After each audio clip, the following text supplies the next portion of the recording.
Chapter 3 of Margaret of Anjou. Margaret of Anjou, by Jacob Abbott. Chapter 3. King Henry VI. King Henry VI., who subsequently became the husband of Margaret of Anjou, was only about 9 months old, as has already been said, when he succeeded to the throne by the death of his father. He was proclaimed by the heralds to the sound of trumpets and drums in all parts of London while he was yet an infant in his nurse's arms. Of course the question was now who should have the rule in England while Henry remained a child; and this question chiefly affected the little king's uncles, of whom there were 3, all rude, turbulent, and powerful nobles, such as were briefly described in the last chapter. Each of them had a powerful band of retainers and partisans attached to his service, and the whole kingdom dreaded greatly the quarrels which every one knew were now likely to break out. The oldest of these uncles was Thomas. He was the Duke of Exeter. The second was John. He was Duke of Bedford. The third was Humphrey. He was Duke of Gloucester.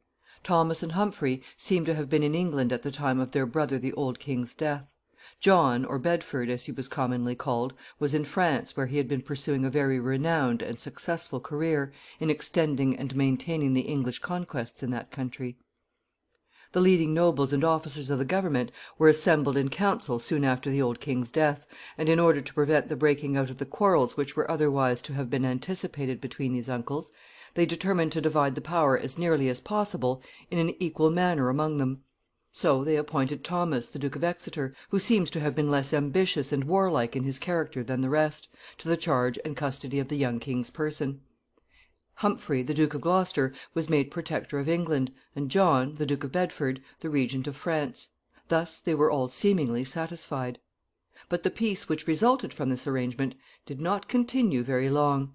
Pretty soon a certain Henry Beaufort, a bishop, was appointed to be associated with Henry's uncle Thomas in the personal charge of the king. This Henry Beaufort was Henry's great uncle, being one of the sons of John of Gaunt. He was a younger son of his father, and so was brought up to the Church, and had been appointed Bishop of Winchester, and afterward made a cardinal. Thus he occupied a very exalted position, and possessed a degree of wealth, and power, and general consequence, little inferior to those of the grandest nobles in the land.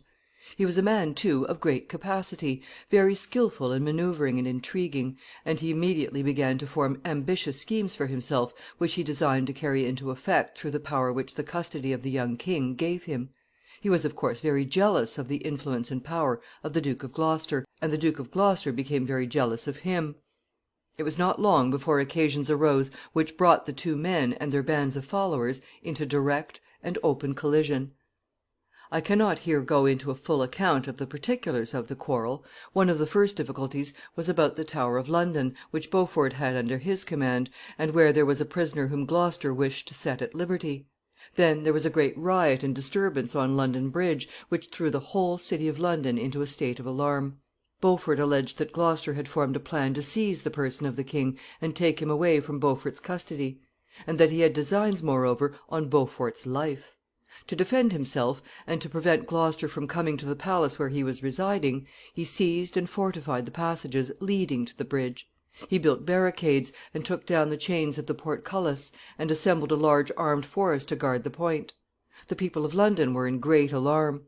They set watches day and night to protect their property from the anticipated violence of the soldiers and partisans of the combatants, and thus all was commotion and fear. Of course there were no courts of justice powerful enough to control such a contest as this, and finally the people sent off a delegation to the Duke of Bedford in France, imploring him to come to England immediately and see if he could not settle the quarrel. The Duke of Bedford came. A Parliament was convened, and the questions at issue between the two great disputants were brought to a solemn trial. The Duke of Gloucester made out a series of heavy charges against the cardinal, and the cardinal made a formal reply which contained not only his defense, but also counter charges against the duke. These papers were drawn up with great technicality and ceremony by the lawyers employed on each side to manage the case, and were submitted to the Duke of Bedford and to the Parliament. A series of debates ensued, in which the friends of the two parties respectively brought criminations and recriminations against each other without end. The result was, as is usual in such cases, that both sides appeared to have been to blame, and in order to settle the dispute a sort of compromise was effected, with which both parties professed to be satisfied, and a reconciliation, or what outwardly appeared to be such, was made. A new division of powers and prerogatives between Gloucester, as protector of England, and Beaufort, as custodian of the king, was arranged, and peace being thus restored, Bedford went back again to France. Things went on tolerably well after this for many years; that is, there were no more open outbreaks, though the old jealousy and hatred between Gloucester and the cardinal still continued. The influence of the Duke of Bedford held both parties in check as long as the duke lived. At length, however, when the young king was about 14 years old, the Duke of Bedford died. He was in France at the time of his death. He was buried with great pomp and ceremony in the city of Rouen, which had been in some sense the head quarters of his dominion in that country, and a splendid monument was erected over his tomb. A curious anecdote is related of the King of France in relation to this tomb. Some time after the tomb was built, Rouen fell into the hands of the French, and some persons proposed to break down the monument which had been built in memory of their old enemy; but the King of France would not listen to the proposal. "What honor shall it be to us," said he, "or to you, to break down the monument, or to pull out of the ground the dead bones of him whom, in his life, neither my father nor your progenitors, with all their power, influence, and friends, were ever able to make flee one foot backward, but who, by his strength, wit, and policy, kept them all at bay? Wherefore, I say, let God have his soul, and for his body, let it rest in peace where they have laid it." When King Henry was old enough to be crowned, in addition to the English part of the ceremony, he went to France to receive the crown of that country too. The ceremony, as is usual with the French kings, was performed at the town of St. Denis, near Paris, where is an ancient royal chapel, in which all the great religious ceremonies connected with the French monarchy have been performed. A very curious account is given by the ancient chroniclers of the pageants and ceremonies which were enacted on this occasion. The king proceeded into France and journeyed to St. Denis at the head of a grand cavalcade of knights, nobles, and men at arms, amounting to many thousand men, all of whom were adorned with dresses and trappings of the most gorgeous description. At St. Denis the authorities came out to meet the king, dressed in robes of vermilion and bearing splendid banners.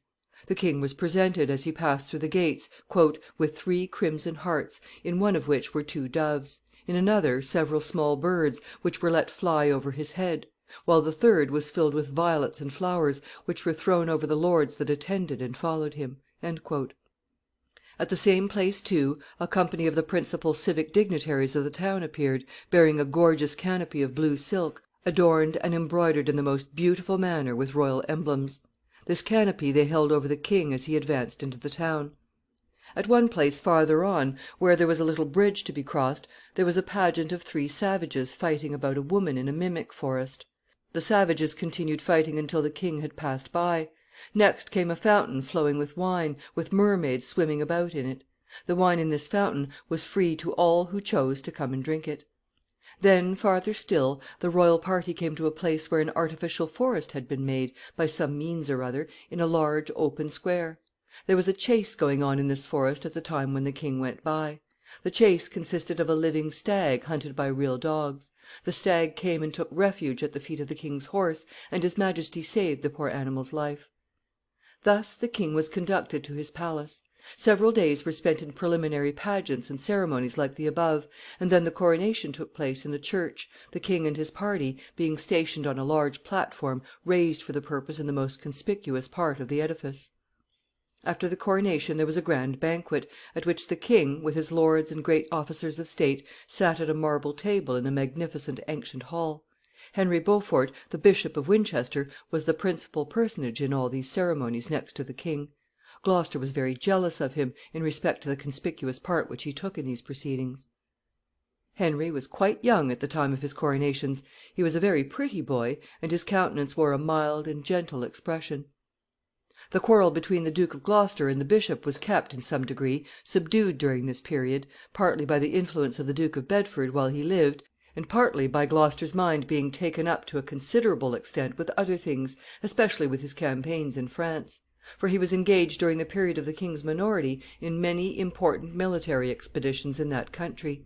At length, however, he came back to England, and there, when the king was about 20 years of age, the quarrel between him and the bishop's party broke out anew. The king himself was, however, now old enough to take some part in such a difficulty, and so both sides appealed to him. Gloucester made out a series of 24 articles of complaint against the bishop. The bishop, on the other hand, accused the duke of treason, and he specially charged that his wife had attempted to destroy the life of the king by witchcraft. The duchess was condemned on this charge, and it is said that, by way of penance, she was sentenced to walk barefoot through the most public street in London with a lighted taper in her hand. Some other persons, who were accused of being accomplices in this crime, were put to death. The witchcraft which it was said these persons practiced was that of making a waxen image of the king, and then, after connecting it with him in some mysterious and magical way by certain charms and incantations, melting it away by degrees before a slow fire, by which means the king himself, as was supposed, would be caused to pine and wither away, and at last to die. It was universally believed in those days that this could be done. Of course, such proceedings as these only embittered the quarrel more and more, and Gloucester became more resolute and determined than ever in prosecuting his intrigues for depriving the bishop of influence, and for getting the power into his own hands. The king, though he favored the cardinal, was so quiet and gentle in his disposition, and so little disposed to take an active part in such a quarrel, that the bishop could not induce him to act as decidedly as he wished. So he finally conceived the idea of finding some very intelligent and capable princess as a wife for the king, hoping to increase the power which he exercised in the realm through his influence over her. The lady that he selected for this purpose was Margaret of Anjou. Chapter 4.